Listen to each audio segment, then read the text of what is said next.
Jabalia has been under siege for more than a month. No food and water is getting in, and they're trying to kill 2.3 million people through starvation and bombing, as you know. Can we turn the guitar up just a little?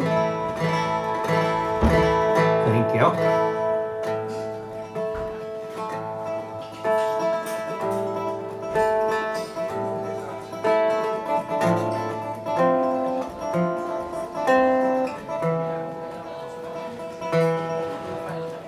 Everything is burning as I watch the video. She crawls out of the ruins, venturing to go out in search of water, the final human need, although the consequences are almost guaranteed. As she goes out in the open, beneath the killer drones, which aims its sights on her, then shreds her to the bones, then waits for any people who might be fool enough to try come to fetch her body beneath the smoke-filled sky. 2 million people behind the ghetto wall wait for 2-ton bombs to fall, to crush and burn the schools and tents where your whole extended family went. Scores more murdered with each passing day, with so many more on the edge of being taken away, surrounded by tanks that fire at will, and the rest of the world stands by still. Completely surrounded with no food getting in, ghost-like faces, impossibly thin, kids that look like babies born, thirsty, starving, and forlorn, and are being taken to who knows where. The elderly, the babies, the wounded in chairs, with donkey carts and wagons south on cue, as the drones above the rubble ordered them to do. They're carrying out the general's plan, which means kill all the kids that you possibly can. Anyone moving, soldiers take aim. Who they are doesn't matter, they're all just the same. Make no distinction, orders decree. Killing them all is just how it must be. And right now in New Jersey, you can buy shares for the resort of Jared Kushner plans to build there.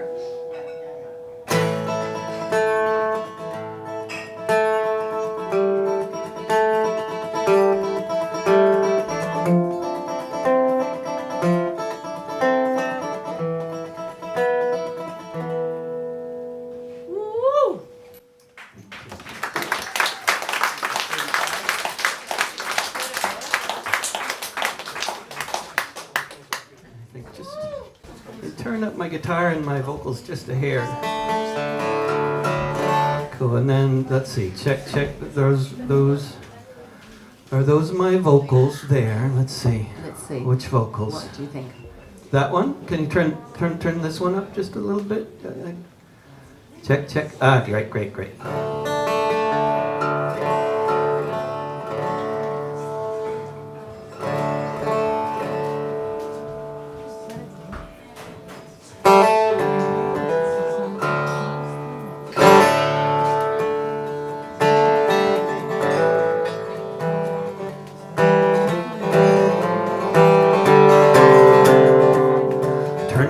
And listen to the head of UNICEF say, turn on the news and I listen to the head of UNICEF say, there are 35 kids in Gaza being killed every day by that's not the right key, is it? I just wrote this song 2 days ago, so forgive me. Turn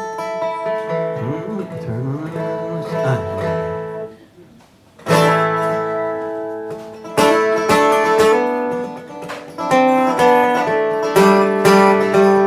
Turn on the news and I listen to the head of UNICEF say, there are 35 kids in Gaza being killed every day by snipers and by drones or by fighter jets. I don't know what to do with the knowledge coming from the TV set. I hear the woman speaking, and all that comes to mind is imagining the scene among the rubble I might find. If my family were in that building as it fell to the ground, and all the pieces of body parts that would then be found. It's enough to drive you crazy. Now I'm completely mad, just from hearing the news day after day and being someone's dad. Just from hearing all the excuses about how it's justified, chalk it up to collateral damage, how all those babies died.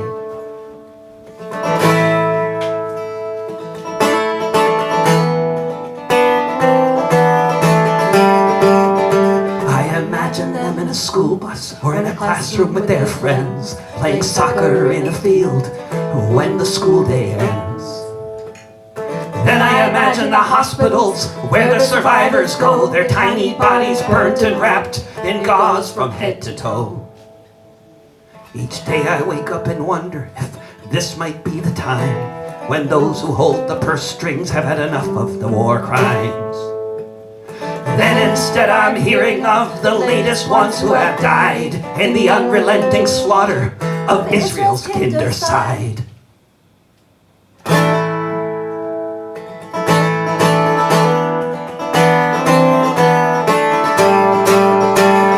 turn on the news and I listen to the head of UNICEF say there are 35 kids in Gaza being killed every day.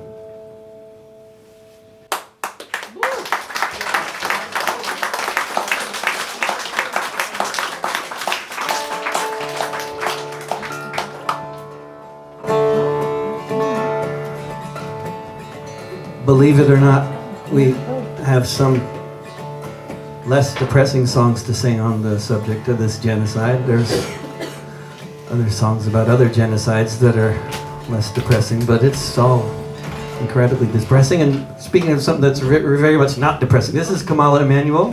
The good Kamala, who stands against genocide. My singing partner from Brisbane, Australia, who didn't quite make it onto the poster, but she was. It was all very recently put together. But yeah, she has a name that used to be very obscure outside of India and is now far too well known. But then again, what are we talking about? Then the other guy won, which I predicted. Nobody ever talks to me about my predictions, but my predictions are way more accurate than the polls. I'll tell you that. I also predicted the genocide, so did a lot of people. I wrote this song a year ago. The Congress and the Bundestag, you'll see them wring their hands and say how they wish in hindsight they had tried to understand, how they wish they'd seen the warning signs and heard the generals speak and believed them when they talked about the vengeance they would wreak, how they should have known that this was not idle conversation, how they should have listened harder when they said elimination. Yes, once it's all too late and the graveyards are all filled, once the last Palestinians killed. On Manhattan Island, in the halls of the UN, the whole world will come together and say never again. They'll open a museum full of relics of the past before those who used to live there resisted to the last. We'll look at pictures of the rubble with the dead limbs poking through. The viewers will shed a tear and wish the leaders knew before the war ended in the way Ben Gvir had willed, once the last Palestinians killed. In the parliament they'll say, perhaps we should have listened instead of purging Europe's biggest party of internal opposition. Should have paid attention to the millions in the street, to those massive crowds around the globe voting with their feet. Should have read the signs, should have listened to their words instead of denouncing all the talk of genocide as just absurd. Should have looked at the pictures of the bodies charred and grilled, once the last Palestinians killed. The last tower block was flattened in the days before the last bakery was bombed. In this total war, where there were still kindergartens, when the hospitals still stood, this would have been the time to question if we should have been sending all those weapons instead of barring them complete. If instead of cheering on the evil enemy's defeat, we might have asked if there was anywhere left for flour to be milled. Once the last Palestinians killed.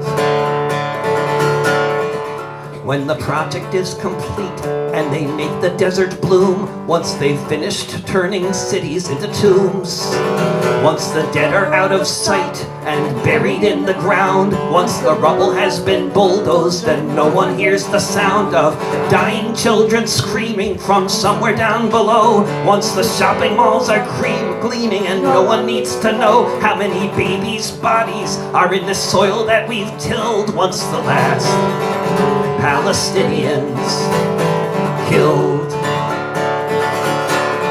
Once the last Palestinians killed.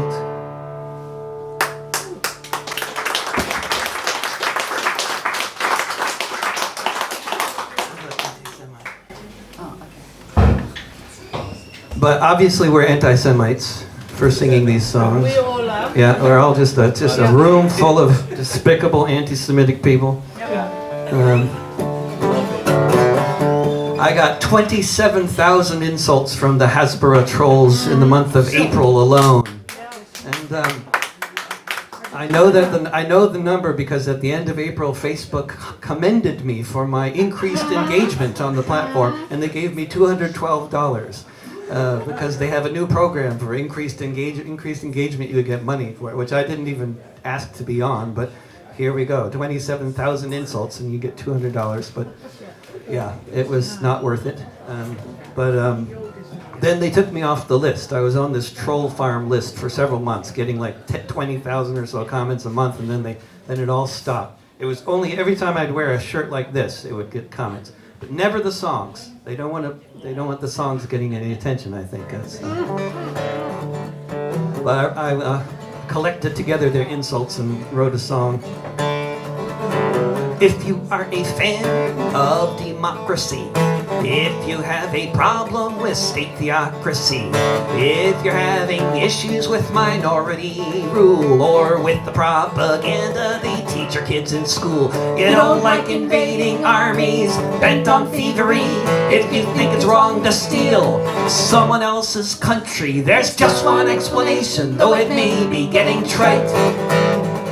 You must be an anti-Semite. You must be an anti-Semite. If you don't like the idea of shooting mortar rounds at kids, it must be because you just don't like the IDs. Israel bombs hospitals, if you heard that on the news. It must be because that network doesn't like the Jews. All those UN agencies crying genocide secretly still blame us for the way that Jesus died. There's just one explanation we keep within our sights. You must be an anti-Semite. You must be an anti-Semite. If you think free speech is a really good thing, if you fear the future that censorship may bring, if you think Mark Zuckerberg is a pawn of the CIA, if you don't believe whatever the Western leaders say, if you march and chant from the river to the sea, if you say you'll keep fighting until Palestine is free, there's just one explanation, right there in black and white. You must be an anti-Semite. You must be an anti-Semite. If you're not a fan of home demolitions, if you've got some kind of problem with the Zionist position, it can't be that you care about humanity. It can't be that you just want some sanity. If you don't like the slaughter, you better just stand by. Don't speak out or else we'll all know the reason why. There's just one explanation, the one from the far right. You must be an anti-Semite. You must be an anti-Semite.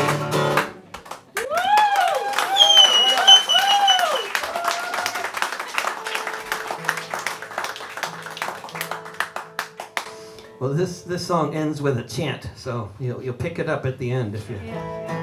I wrote it after all the campus occupations started.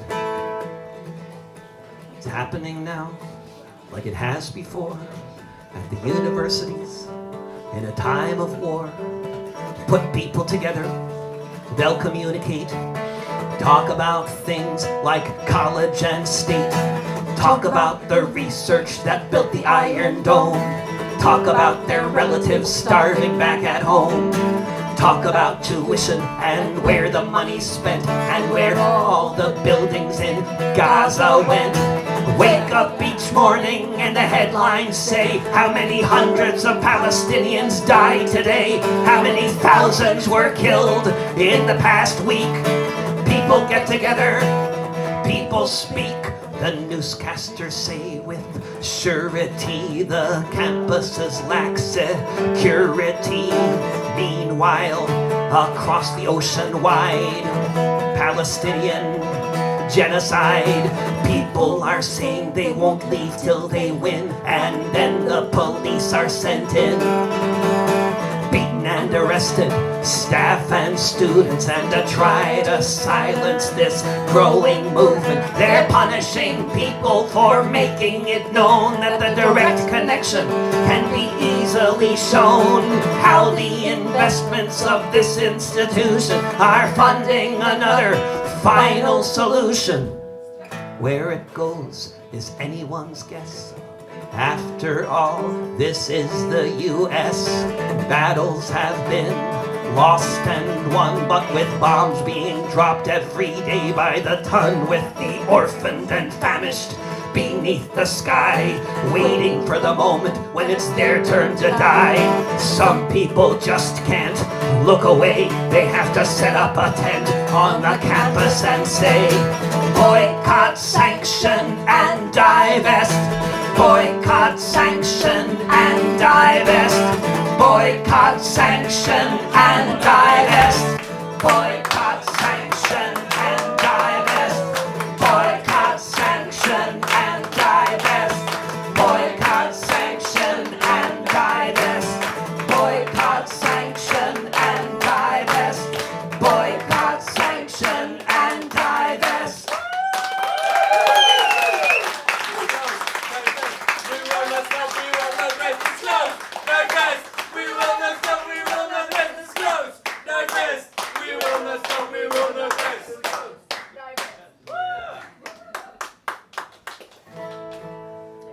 Wonderful. Is the other musician here yet? Or you'll tell me.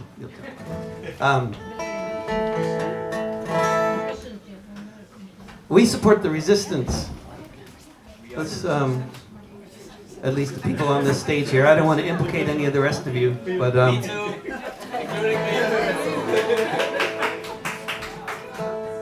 this is a song about the resistance, or one particular element of the resistance. Let's see. A little more guitar would be great. Thank you. Half the world's trade passes by here. So much of it goes through Tel Aviv. Meanwhile, in the port of Gaza, no ships can arrive and not a boat can leave. While every day hundreds are dying beneath the rain of missiles fired from the air. Millions of starving Palestinians on the run and being slaughtered everywhere. No safe place in the Gaza Strip. No armies coming to defend. While all over the planet, people are asking, when will this savage bombing end? How many more thousands of children can be killed while we stand by? How can we just live our lives while we watch the babies die? Shukran jazilan to the Houthi army, standing for the conscience of us all. When they say no business as usual, while the bombs continue to fall.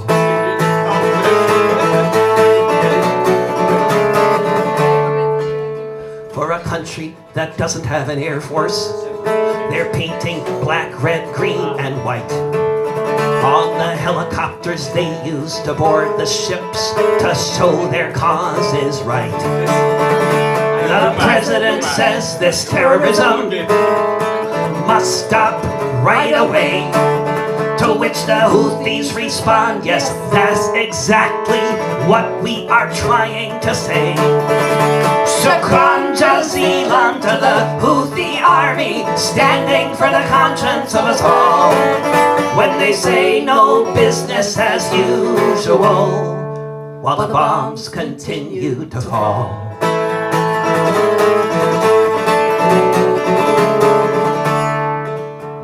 Ships are going all the way around Africa to avoid the Houthi net. If Israel wants trading partners now, they might be just a little harder to get. We can blockade ports all over, north, south, east, and west. But the Houthi army are the ones who are no doubt blocking the traffic the best. Shukran jazilan to the Houthi army, standing for the conscience of us all. When they say no business as usual, while the bombs continue to fall.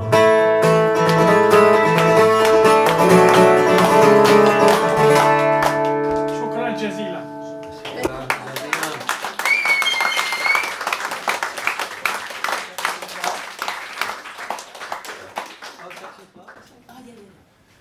There's been, Kamal's from Australia and I'm from the United States, so we have a lot to be very apologetic about.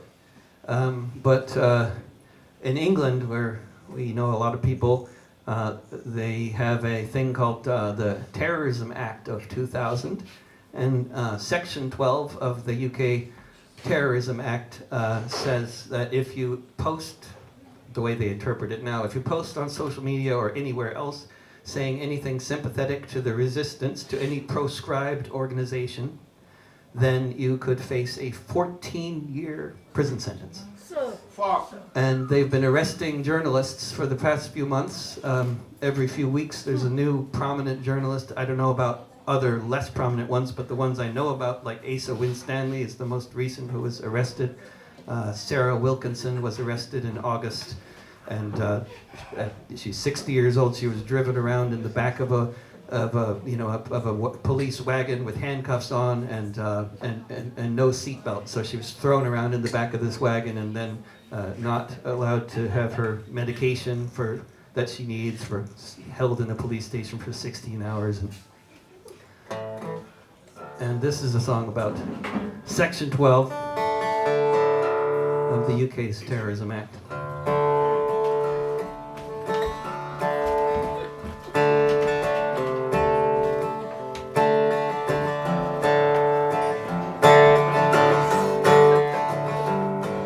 A century ago, they came to take away Palestine, and in its wake, the people became refugees in the West Bank and Gaza across the seas. In 2006, Hamas was elected, but in case they thought this might be respected, it was not. As the Western leaders said, democracy is good as long as it's led by people who know how to submit without fighting back a bit. By cooperative colonials who stay within their beat and not go protest at the fence that they have no food to eat. By submissive subjects who quietly lay by, watch their people parched as the water taps run dry. Not by rebels who still dream of their land, not by anyone who might think of making a stand. Do you support the resistance? If you dare say, yes I do, then under Section 12 of the Terrorism Act, you are a terrorist too. You don't need to send money, it's easier than that. You can violate the law in the window of a chat. If you think occupied people have certain rights, you might find yourself within the sights of the MI5 and the British Crown, facing 14 years once the trial goes down. A ban on any posting, no communication, silencing people across the nation. Do you support the resistance? If you dare say, yes I do, then under Section 12 of the Terrorism Act, you are a terrorist too. If you support Ukrainian resistance, sleep well. You won't get caught up in this, pray tell. These charges are all about the man of the hour. First he purged labor, now he's consolidating power, silencing the voices who dare condemn his role in the slaughter of children. As millions of people are under attack, arresting those who might praise the ones who fight back. Do you support the resistance? If you dare say, yes I do, then under Section 12 of the Terrorism Act, you are a terrorist too. Do you support the resistance? If you dare say, yes I do, then under Section 12 of the Terrorism Act, you are a terrorist too. Do you support the resistance? Yes, I do.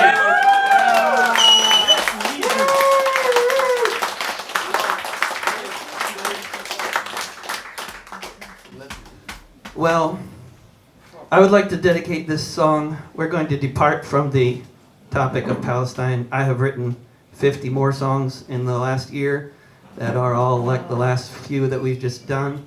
And I haven't known what else to do with my brain than write songs, because that's what I know how to do. And so, this song is a song I wrote before social media ever existed, which I don't really remember, because it's just been too traumatic ever since it came around, especially Twitter. But they all are horrible. We all stopped being able to communicate with each other. And we had a gig at the Syndicalist Forum in Göteborg in Sweden, which has just been canceled, even though it's still on their website. And it's been canceled because I like a book written by a Israeli Jewish anti-Israeli named Gilad Atzmon. It's a great book. It's called The Wandering Who. I'll recommend it right now, right here. So if anybody thinks I'm a Jewish anti-Semite and Gilad's also a Jewish anti-Semite, then you can call me names if you want to. But that's, at least you've heard a few songs. You have something to go on, You know what an anti-Semite I am. This is a song for all the better anarchists, all the holier-than-thou people that think they know everything, which apparently there were before social media existed, because I wrote this song. It's evidence. I don't drive a car because they run on gas, but if I did, it'd run on biomass. I ride a bike, or sometimes a skateboard. So fuck off all you drivers and your yuppie hordes, sitting all day in the traffic queues. I'm a better anarchist than you. I don't eat meat, I just live on moldy chives or the donuts that I found in last week's dumpster dives. Look at you people in that restaurant, I think you are so sad when you could have been eating bagels like the ones that I just had. I think it is a shame all the bourgeois things you do. I'm a better anarchist than you. I don't wear leather and I like my clothes in black, and I made a really cool hammock from a moldy coffee sack. I like to hop on freight trains, I think that is so cool. It's so much funner doing this than being stuck in school. I can't believe you're wearing those brand new shiny shoes. I'm a better anarchist than you. I don't have sex, and there will be no sequel, because heterosexual relationships are inherently unequal. I'll just keep on washing to anti-flag and crass until there are no differences in gender, race, or class. All you brainwashed breeders, you just haven't got a clue. I'm a better anarchist than you. I don't believe in leaders, I think consensus is the key. I don't believe in stupid notions like representative democracy. Whether or not it works, I know it is the case that only direct action can save the human race. So when I see you in your voting booth, then I know it's true. I'm a better anarchist than you. I am not a pacifist, I like throwing bricks, and when the cops have caught me and I've taken a few licks, I always feel lucky if I get a bloody nose, because I feel so militant and everybody knows. By the time the riot is all through, I'm a better anarchist than you. I'm a better anarchist than you.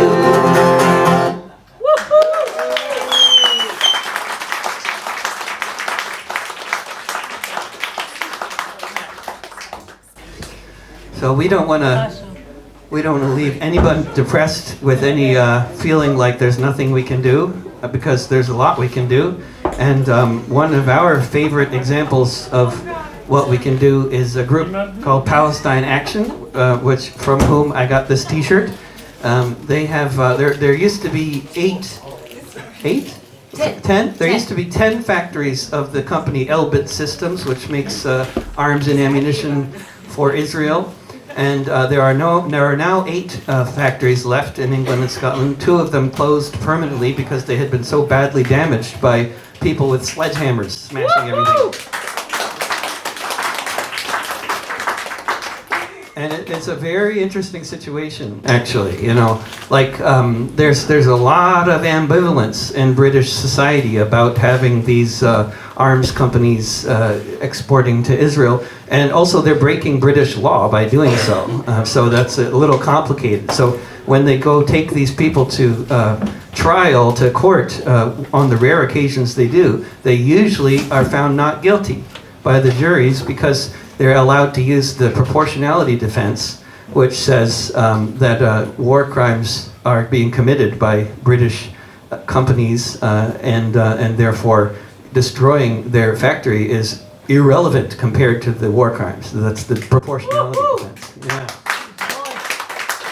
So when a couple of folks from Palestine Action came to one of my gigs 3 years ago and told me about what they had been doing, which was the first time I had heard about it, even though I go to England all the time, in Scotland, and I think I'm on top of things, but I had never heard of them. And they had been active for a full year before I heard of them. And they told me that the first time they went to the factory to smash everything up, they kept on going for 3 days and 3 nights before the police came to arrest them. And then they were held in the jail for 15 hours and then released. Then a few days later, one of these activists got a phone call from the police saying, "Would you like to come pick up your climbing gear?" Maybe you'll need it next time you want to smash up the factory. So they went and got their climbing gear. So I wrote them a theme song. Protests were going on. They were going on for years. And then Palestine Action started smashing up the gears. And that's when the people got up off of their feet, took their families into town and blockaded the street. For 3 days and nights you could hear the hammers swing. No one knew for sure what the future might bring. They knew one thing for certain: these weapons of war must not be sent to the ports they're heading for. So this is the note to Elbit Systems: you will be shut down when the sledgehammers of justice come to town. After smashing up equipment and smashing a whole bunch, a lot of folks began developing a hunch. The cops took 3 full days to send anyone inside, and after 15 hours they let the charges slide. It seems the prosecutors understood the climb. British companies aiding and abetting war crimes. The factory in Oldham had to close its gate, and the muralists in Palestine said that's smashing great. So this is a note to Elbit Systems: you will be shut down when the sledgehammers of justice come to town. All around the country, hammers being swung, showing civil disobedience is stronger than the tongue. Taking action here so the weapons go nowhere, so they don't get sent to the IOF, cause we know what they'll do there.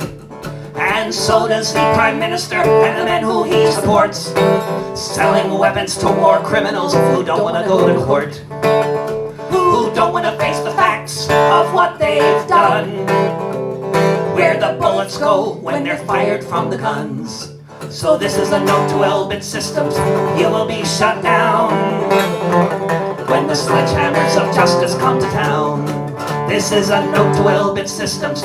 You will be shut down when the sledgehammers of justice come to town. When the sledgehammers of justice come to town. Unadikum, unadikum, unadikum, unadikum.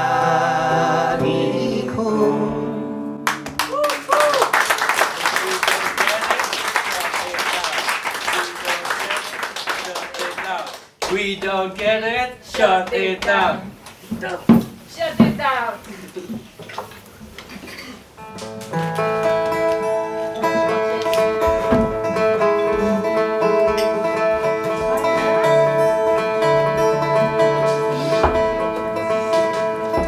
This is a song about last February.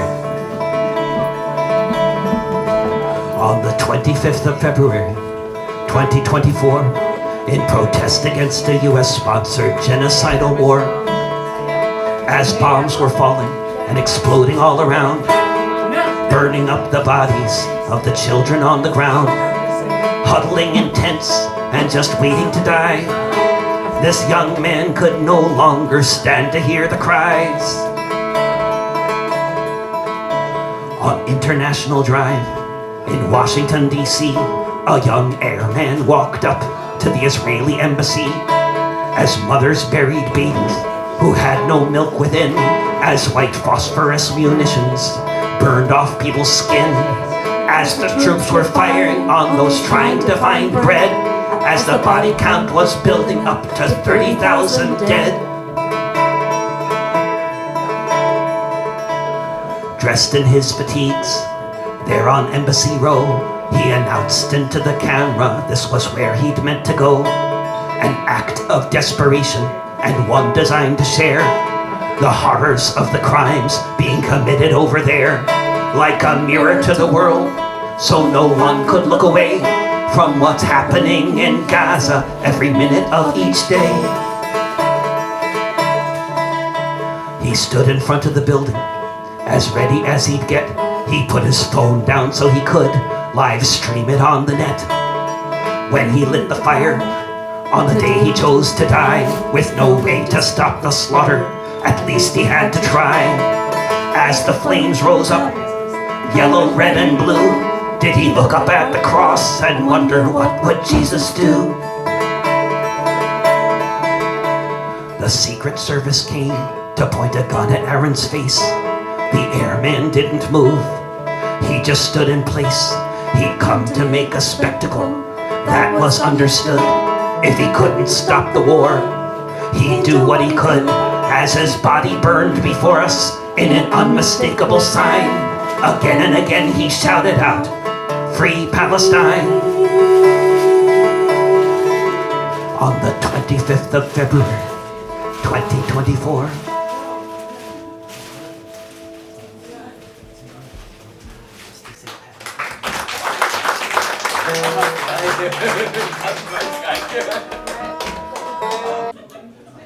There's a lot of stories in history of invading armies that where a lot of people in the invading army end up switching sides. It happens a lot more than they like to tell us. This is one of those stories. It's all true. I don't make up stories. There's too many good ones that are true. My name is John Riley. I'll have your ear only a while. I left my dear home in Ireland. It was death, starvation, or exile. When I got to America, it was my duty to go. Enter the army and slog across Texas to join in the war against Mexico. And it was there, in the pueblos and hillsides, that I saw the mistake I had made. Part of a conquering army, with the morals of a bayonet blade. So in the midst of these poor dying Catholics, screaming children, the burning stench of it all, myself and 200 Irishmen decided to rise to the call. From Dublin City to San Diego. We witnessed freedom denied, so we formed the St. Patrick Battalion, and we fought on the Mexican side. We formed the St. Patrick Battalion, and we fought on the Mexican side. We marched neath the green flag of St. Patrick, emblazoned with Erin go bragh. Bright with the harp and the shamrock, and Libertad Publica. Just 50 years after Wolf Tone, 5,000 miles away, the Yanks called us a legion of strangers, and they can talk as they may. But from Dublin City to San Diego, we witnessed freedom denied, so we formed the St. Patrick Battalion, and we fought on the Mexican side. We formed the St. Patrick Battalion, and we fought on the Mexican side. We fought them in 5 major battles. Churubusco was the last. Overwhelmed by the cannons from Boston, we fell after each mortar blast. Most of us died on that hillside in the service of the Mexican state. So far from our occupied homeland, we were heroes and victims of fate. From Dublin City to San Diego, we witnessed freedom denied, so we formed the St. Patrick Battalion, and we fought on the Mexican side. From Dublin City to San Diego, we witnessed freedom denied, so we formed the St. Patrick Battalion, and we fought on the Mexican side.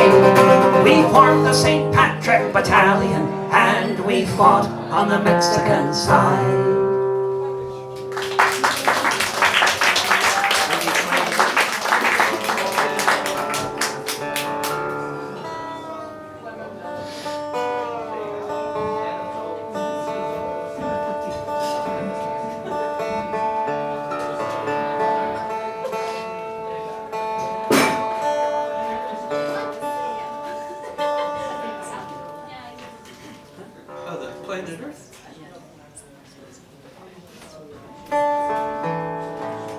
Oh, it's not a me? Oh, there it is.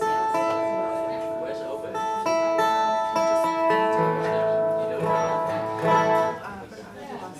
Well, my favorite, the slogan that I want to popularize, particularly over the next 4 years or so, is "Make the Earth Great Again." I think that's. I think mega is far better than maga. Mega, yeah, mega instead of mega. Make the Earth great again.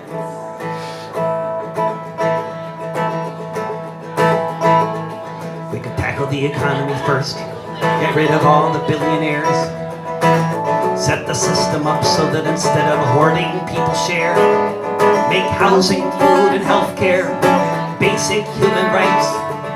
Around the world, for everyone, is how we'd set our sights.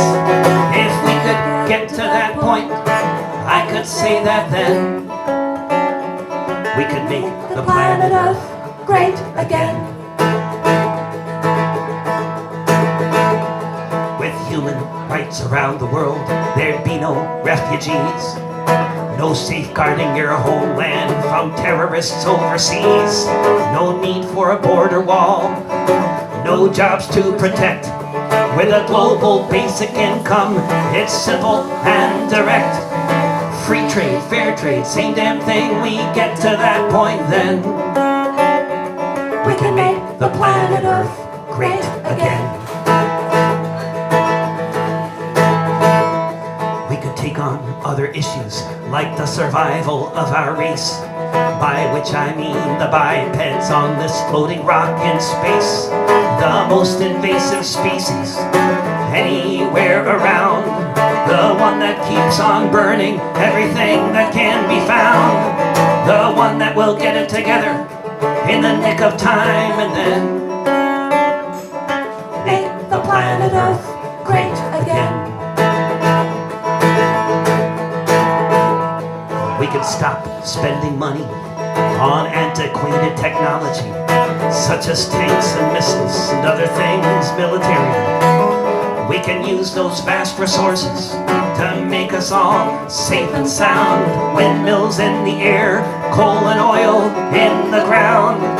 We can be the envy of the rest of the galaxy when we make the planet Earth great again.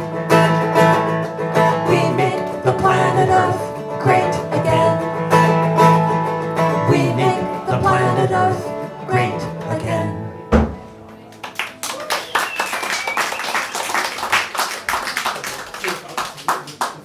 Maybe we'll just wrap up our whole set because we're kind of that's fine. Cool. We'll do a couple more, and then we have more art or performers. I should know more about these performers, but I don't have the poster. I should remember these things. If I was a professional, I'd write things down on my hand, pretend I had everybody's names memorized, and well,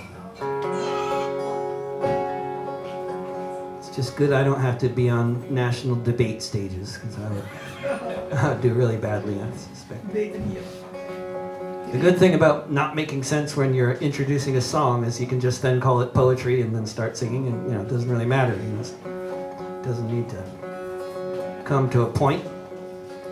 This is a song about a friend of mine, her grandmother, who had the same name as she does. Katarina Jakob, long before she took that name. What do I do with that pick? It's just like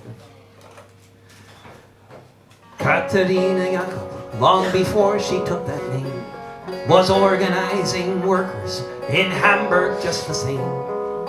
Organizing beneath the flag of deepest red, a new dawn of peace and freedom clearly shining in her head. Katarina Jakob was sent to jail when the trappings of democracy all began to fail. She was frequently arrested in and out of custody while her first husband was in hiding from the Nazis. Katarina Jakob was acquitted of a crime, but the Gestapo had the last word. They weren't finished with her this time. She was sent to Ravensbrück, a killing hunger at her side. She heard of the execution, how her second husband died. For Katarina Jakob, the end was close at hand. She was on a death march with a ragged, starving band, marching through a forest, being led by the SS. What would happen hours later seemed impossible to guess. When the sun rose the next morning, it was the 1st of May, and they all sang the Internationale. They all sang the Internationale. Katarina Jakob thought about her children and the friends and comrades taking care of them, not knowing yet if any of them survived, not knowing that soon she'd see her daughters both alive. Katarina Jakob watched the German soldiers fleeing, streaming from the east, that's what she was seeing. Allied bombers flew above them, she thought they all might die, and then soon there was the silence of all the SS men. When the sun rose the next morning, it was the 1st of May, and they all sang the Internationale. They all sang the Internationale. Katarina Jakob saw red flags flapping in the breeze above the Russian tanks, and she fell upon her knees. And so many different voices in so many different tongues sang the most beautiful song that could ever have been sung. In German, Lithuanian, in Polish and in Dutch, a myriad of melodies as never had been such. In Russian and in Yiddish, Italian and French, emerging from the forest beneath a trench. When the sun rose the next morning, it was the 1st of May, and they all sang the Internationale. When the sun rose the next morning, it was the 1st of May, and they all sang the Internationale. They all sang the Internationale. Folget die Signale auf zum letzten Gefecht. Die Internationale erkämpft das Menschenrecht. Folget die Signale auf zum letzten Gefecht. Die Internationale erkämpft das Menschenrecht.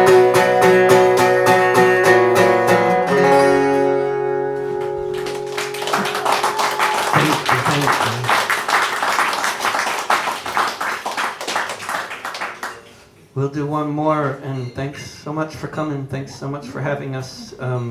I barely survived as an artist since the college gig economy collapsed in the United States, and since nobody buys CDs anymore. And if you want to support what I do and allow me to keep doing this, you can find me on Patreon and on Substack. These gigs do not make me, I don't survive from doing gigs. It's all from begging online. So if you want to support what I do, go to Patreon or Substack. Otherwise, don't support what I do. That's okay too.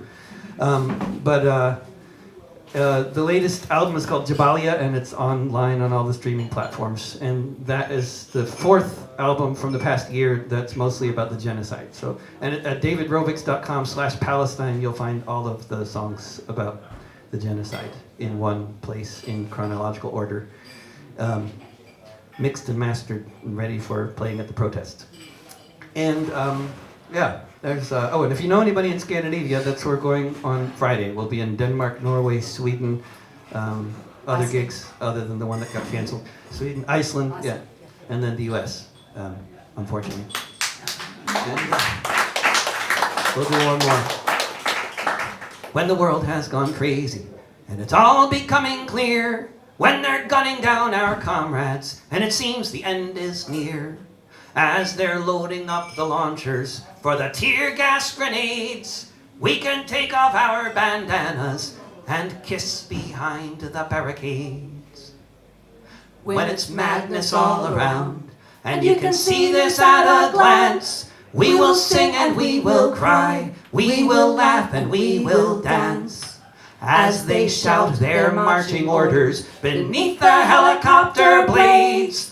We shall seize the moment for a kiss behind the barricades. They will try to break our spirit, and at times they may succeed, but our love for the world is stronger than their greed. When the building is surrounded and hope begins to fade, in my final hour, a kiss behind the barricades. As the movement grows, there will be hills and bends, but at the center of the struggle are your lovers and your friends. And the more we hold each other up, the less we can be swayed. Here's to love and solidarity, and a kiss behind the barricades. Thank you. Dank u wel.